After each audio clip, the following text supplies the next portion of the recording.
Alrighty everyone, it's about that time. You've seen the thumbnail, so you know exactly what this is. Goku's running the gauntlet, and we want to know exactly how far he can get before he loses. Or does he win at all? To make it more interesting, we're going to be starting with Kid Goku and work our way up in power each time he needs it, because otherwise, a matchup like the Colossal Titan versus Ultra Instinct Susanoo Goku isn't even fair. Alright, first contenders, step on up. We're starting out with Light Yagami, a human character from Death Note. In his series, Light is a high school student who receives a Death Note one day when it falls from the Shinigami realm. Shinigami are pretty much Grim Reapers, and with their Death Notes, they can kill any human by writing their name and visualizing their face. If they so choose, they can even specify when and how the human will die, but otherwise, victims die from a heart attack after 40 seconds. After receiving the Death Note, Light starts wiping out criminals left and right, turning himself into the world's most wanted man in the process, but also a messiah-like figure to some. Light is a genius, and in the series his great mind is put to the test against L, the world's foremost detective. So the question is, can Light use his Death Note to beat Goku at any stage? Well, in order to use the Death Note, Light needs to know Goku's name, which isn't going to be hard since he loves introducing himself to others. One Asu Ora Goku, and it's game over. Even if Goku doesn't say his name, Light could give up half his life in exchange for Shinigami eyes and learn Goku's name by looking at him. Getting Goku's name isn't going to be a problem. The real question though is whether the Death Note would even work on him. Goku's certainly susceptible to heart disease as seen in the Android saga, so a heart attack killing him doesn't seem far-fetched. However, in Death Note, it's specifically stated that the human whose name is written in this note shall die. Shinigamis are noted to be immune to the note. Since Goku isn't from Earth, it's debatable whether the Death Note would work on him. Most people wouldn't consider him human since he comes from another planet, but interestingly enough, Goku's actually called a human, or ningen in Japanese, several times in Dragon Ball. In Dragon Ball, human generally refers to humanoid, non-divine people in contrast to animals, monsters, demons, and gods. The human species and Tien's Triclops species are referred to as Earthlings in Dragon Ball. Assuming that Death Note's definition of human is the same as Dragon Ball's definition of Earthling,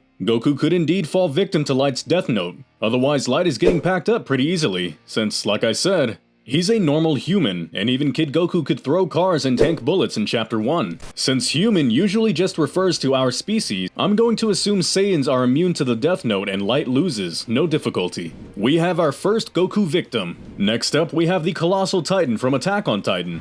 Due to its size, over 60 meters tall or almost 200 feet, the Colossal Titan is incredibly strong, kicking through fortified walls with no effort and even tossing smaller titans sky high. Additionally, the Colossal Titan can explode when transforming, and the explosion is powerful enough to create a mushroom cloud. Finally, the Colossal Titan can exude steam from its body to hide itself and its weak point, the back of its neck. Will all this help against Goku though?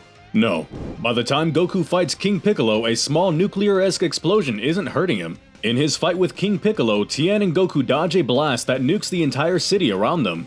And even though Goku likely would have died taking the blast head-on, the two emerge from the explosion just fine. It's debatable who's physically stronger between Goku and the Colossal Titan at this point, but even if the Titan is stronger than Goku, he's much too slow to hit him, meaning all that strength would go to waste. His best choice is to hide himself in steam, but considering Goku can sense chi as a kid, even that won't prove useful. Just like his fight with Frieza on Namek, where Frieza was clouded in smoke, Goku can easily tell where his opponent is and strike even without seeing them. All things considered, it's a wash, though seeing Great Ape Goku and the Colossal Titan duke it out Kaiju style would be fun. Alright, moving on. Next up is Satoru Gojo from the immensely popular Jujutsu Kaisen series. Gojo's powers are based on cursed energy, and some skills he inherited from his clan, including his limitless skills. Basically, he can slow objects down and prevent them from hitting him with infinity, push and pull objects with his blue and red techniques, and combine blue and red into a hollow purple, a powerful attack that erases anything it hits from existence. On top of all that, Gojo has a domain expansion called Unlimited Void. Basically, anyone caught in the Unlimited Void has their mind overwhelmed with infinite information, leaving them almost helpless, unable to fight back while Gojo dishes out his punishment. Gojo is strong and fast. In his fight against Sukuna, a difference of less than 1/100th of a second in expanding their domains was enough to make a difference. And his physical strength alone is enough to overwhelm some of the stronger fighters in the series, but can he beat Goku though? Of course not. Goku is easily going 3 for 3 here. To put it plainly, Gojo just doesn't have the firepower needed to take Goku down. Sukuna tanked a hollow purple by reinforcing his arms with cursed energy. which means raw power is enough to tank it. And Kid Goku has plenty of raw power. By the time he fights King Piccolo, even Moon Destroyers like Master Roshi can't budge him, so Goku should have no problem resisting Gojo's attacks. His ultimate technique, Unlimited Void, might incapacitate Goku, but that's all it would do. During the time Goku is incapacitated, Gojo won't be able to hurt him the way he did characters in his series, meaning all his techniques are ultimately ineffective at beating Goku. To add to this, using these techniques takes a toll on his body, so he can only incapacitate Goku for so long. Gojo's saving grace is Infinity, which essentially acts as a barrier between him and his opponents. However, Infinity requires Gojo to filter out what he deems to be a threat or not a threat, something which he does subconsciously. As a result, anything moving too fast for Gojo to process can bypass his defense, meaning all Goku would need to do is attack him before he can process it. Kid Goku has plenty of incredible speed feats even before his fight with King Piccolo. For example, when he fought Tien for the first time, he dodged a solar flare, grabbed Roshi's glasses off his face, put them on, and got back in the ring before anyone could even see anything. And he only got faster from there. Even with his hacks, Gojo's just another Goku victim. Sukuna is the big bad from the Jujutsu Kaisen series, and he's feared as the most powerful sorcerer of all time. The title isn't for nothing either. Even without being at full power, he was able to beat Gojo when the two came to blows. His domain expansion has the ability to cut anything caught in it relentlessly, and his spirit aid Maharaga can adapt to any and all phenomena, making defeating him almost impossible. Unless you just tank his attacks and hit him with overwhelming force. I don't think I have to spend too much time on this one. Sukuna may be more formidable than Gojo, but he's ultimately just not enough to beat Goku. Stretching his way into the battle, it's everyone's favorite pirate, Luffy. After eating the Hito Hito no Mi devil fruit, he began to manifest powers of the sun god, Nika, which mostly meant stretching his body like rubber. He's got a number of transformations that increase these abilities, and his greatest transformation, Gear 5, allows him to grow giant, wrap around attacks, take immense blunt force attacks head-on with little damage, repel attacks, manipulate the environment, run in mid-air, and more. Additionally, he can use Haki, basically One Piece's equivalent to Chi, to do several amazing things, including predicting enemy movements, making armor for himself, augmenting his own attacks, and mentally overwhelming weak-willed foes. This is the first fight where Kid Goku might be in trouble. Luffy has never shown the raw destructive power early Dragon Ball characters have, but his invulnerable rubber body may prove useful against Goku. Additionally, Goku hadn't learned to use Ki sensing to its fullest capabilities when he was a kid, meaning Luffy might have an edge on predicting enemy movements. While it would be fun to speculate on whether the Super Kamehameha Goku used against Piccolo Jr. would evaporate Luffy, we're just gonna fast forward to the Namek saga. For all his strengths, Luffy's most obvious weakness is getting cut. And what do you know, Goku's got a technique that's tailor-made to do just that. The Kienzin. The Kienzin is a disc of rapidly rotating chi that cuts through opponents, even if they are far stronger than the user. Though Goku first uses the move in the Majin Buu saga, he could likely use it far earlier. After all, Krillin uses it against Nappa, then Vegeta uses it against Great Ape Gohan. Goku himself dodges Frieza's version of the attack on Namek. Being a quick learner, Goku likely would have learned this technique from one of these fights. And even if he didn't, Namek Saga Goku is more than powerful enough to just vaporize Luffy, even in his base form. Luffy wouldn't be able to overwhelm Goku's mind either, as his will is extremely strong and his mental powers are impressive. When he arrived on Namek, for example, he was able to read Krillin's mind just by placing his hand on his head. There's just nothing Luffy can do to win. Next on the list is Naruto, from the hit series Naruto, and Sasuke with him, because why not? By the end of the series, Naruto's basically a god who can use 6-path Sage Mode, the chakra of the 9-tailed beast, each with their own effect, create shadow clones out the wazoo, sense limbo clones in another dimension, and just do tons of jutsus. His trademark attack, the Rasengan, is basically an orb of pure power, and he can even make Rasen Shuriken, which is like a Destructo disc but not as OP.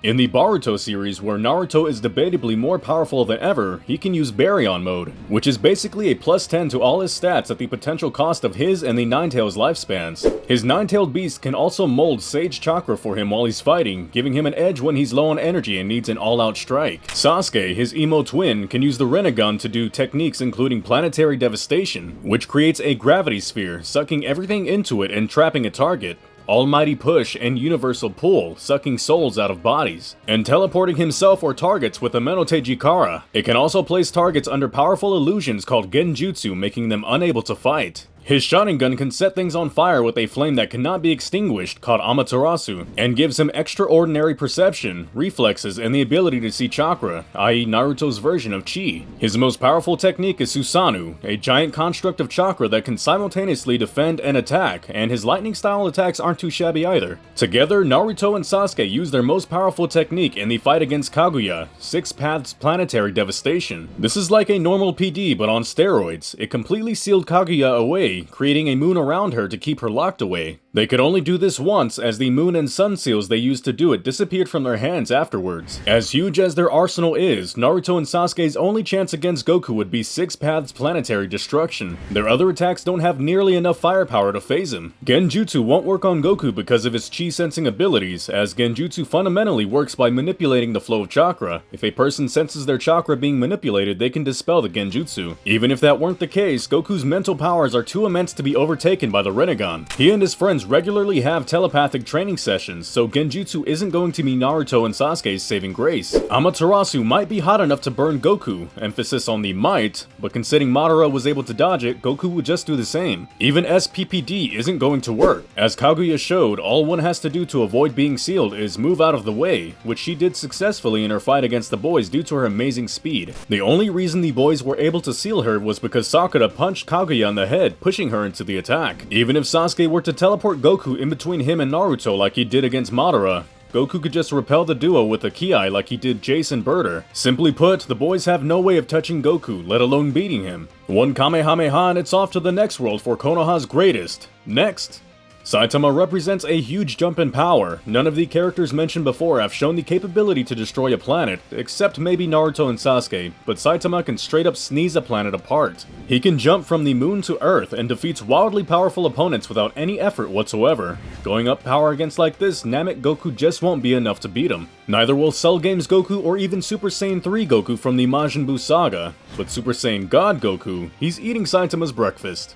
When Saitama fights Garo, their collision destroys several stars in the background, highlighting his insane power. In his fight with Beerus, Goku almost destroyed the universe by clashing fists. That's on a whole other level. Though it would be interesting to see how Saitama's exponential growth works against the Saiyan champion, it'll only work if Goku plays with him. If Goku is serious out the gate, Saitama's getting one shot. The next challenger is the Man of Steel, Superman. We actually have an entire in-depth video on this subject, so I'm not going to get too deep into it here. Superman has a lot of powers, including gargantuan super strength, blazing super speed, incredible durability, laser vision, ice breath, and more. He can punch through a planet and move planets like they're nothing at all. He's flown outside of the universe and time itself and only gets more powerful when he's near the sun or a blue star. His mind is like a supercomputer on steroids. Can he beat Goku? No. He's never shown the raw destructive power a Super Saiyan God has, let alone Goku's massively stronger forms like Super Saiyan Blue and Ultra Instinct. If they were arm wrestling, Superman would win for sure, but there's no guarantee his immense strength will translate well in a fight with Goku. Moreover, his durability is questionable, since he has been beaten to death before by Doomsday, and powerful attacks such as Omega Beams can hurt and even kill him. But all of that is actually irrelevant. Superman's greatest weakness that Goku can exploit is his vulnerability to magic. For all his amazing powers, Superman doesn't have any special resistance to magic, meaning he is powerless to stop something like the Mafuba. Even if he could thrash Goku and tank all his attacks, all Goku has to do is seal him away, and voila, the Man of Steel is no more. Next on the agenda is Ben 10 from the popular franchise Ben 10. Ben uses various watches called Omnitrixes to transform into different aliens, each with their own special abilities. For instance, he can transform into Forearms for super strength, Chroma Stone to redirect energy attacks, or Way Big for overwhelming brute force. Way Big can even shatter planets with his cosmic rays, but blowing up a planet doesn't get you far in Dragon Ball, meaning all those aliens are irrelevant. Ben's got one transformation that stands out above the rest, his only hope at beating Goku, Alien X. Alien X is a celestial sapien, which is basically a god. He's got two personalities in his head deadlocked in eternal argument, but when they do agree, they can do almost anything. Alien X has been shown reversing time, creating black holes, surviving the destruction of a universe, and even recreating the universe after it was destroyed. He's got massive power, but is it enough to beat Goku? Nope. Let's take a look at Alien X's greatest feats and see exactly why he can't beat Goku. For one, sheer force can overpower a Celestial Sapien. When Alien X fights the Galactic Gladiator, the latter charges at him with a powered-up attack, apparently aimed to hurt him, but Alien X manages to stop him with one arm. He later struggles to break free from the Gladiator's grip, and defeats the Gladiator by sucking him into a black hole which he struggles in vain to escape. This shows that Celestial Sapiens, as powerful as they are, have limits. Another example of Celestial Sapiens having limits is the planet Anervladius, a planet which kills anything pulled into its orbit, including Celestial Sapiens. Alien X also cannot directly affect mana, the energy essence of Anodites, and instead would have to alter the universe's laws to affect how mana works. Finally, when Alien X recreates the universe and everyone in it, he fails to recreate the taste of Ben's favorite smoothie, showing his creative powers aren't infinite. Aside from this, Alien X's durability is questionable. On one hand, he's seen standing unfazed as the universe literally disappears around him. On the other hand, he's clearly hurt by relatively weak aliens in the special episode, Alien Extinction. Although it could be a case of different writers changing the rules as they go, it could be something else. Some people theorize Alien X survived the annihilation of the universe because he exists outside of it and the device that destroyed it was specifically made to destroy the universe. This theory makes sense as when Ben is in Alien X's mind, one can see the universe being destroyed around him. Even if he did survive because he's just that tough, that doesn't necessarily mean he can stand up to Goku's attacks, since he's much stronger now than when he threatened to destroy the universe fighting Beerus. Alien X's durability isn't certain, but considering the Omnitrix chose feedback to absorb the energy of a Big Bang instead of Alien X, it stands to reason he might not be able to stand universal levels of energy, a point underscored by the Galactic Gladiator being unable to escape Alien X's black hole. It's also not known whether he can resist chi or magic since mana is something beyond his capabilities. Based off his worst showings, being hurt by forearms and others, Alien X is yet another Goku victim, but his highest showings make him a legitimate contender. We're going to call this a toss-up since both fighters can potentially beat the other. Alien X by giving Goku a heart attack, for example, and Goku by sealing Alien X with a Mafuba. To make sure he has enough raw power to fight against him, we're gonna skip ahead to Ultra Instinct Goku. As a side note, some people think the Omnitrix could just absorb Goku's DNA and give Ben all his powers, but this probably isn't true. After all, even when Ginyu and Zamasu took Goku's very body, they weren't able to use his full power. In Dragon Ball, using your full power takes a balance of mind and body, which the Omnitrix can't immediately grant Ben, as seen with Alien X. The next challenger is another god, the Star God, the embodiment of destruction in the Marvel Universe, Galactus. Galactus is the sole survivor of the universe which existed before the current one in Marvel, fused with the sentience of that very universe itself, and he travels throughout the universe looking for planets to devour to sustain himself. Though he prefers to feast on planets with no life, sometimes he'll munch on a planet with people. His form is too complex for people to comprehend, appearing to whoever sees him as one of their own species, though giant. His power is incomprehensible, even when he's hungry. Powerhouses like Thor were completely powerless against him when he first came to Earth, and only the Ultimate Nullifier was able to scare him into backing off. Since his first appearance years ago, Galactus has lost his top dog status at Marvel, but he remains a force to be reckoned with. His power is almost indescribable, having fought and beaten some of the most powerful beings in Marvel, including the Celestials. When he appeared in DC, he easily dispatched of Darkseid with one attack, and that was while he was hungry. He's said to be powerful enough to destroy a universe on multiple occasions, and he's actually done it. He even recreated a universe with his own massive powers. With the Ultimate Nullifier, he can even erase multiverses from existence due to his incredible will. Even the Heralds of Galactus, people he sends out to find suitable planets for him, have incredible power. The Silver Surfer, imbued with just a small amount of Galactus' power cosmic, manages to beat even Thor. So can Goku beat the force of nature when he's at full power? This fight is yet another toss-up. In terms of destructive potential, Galactus hasn't shown himself to be capable of destroying multiple universes without the Ultimate Nullifier, meaning Goku should win with little difficulty. However, if Galactus gets his hands on this ultimate weapon, even Goku could find himself in trouble. Another fighter from Marvel, Thanos, joins the fray.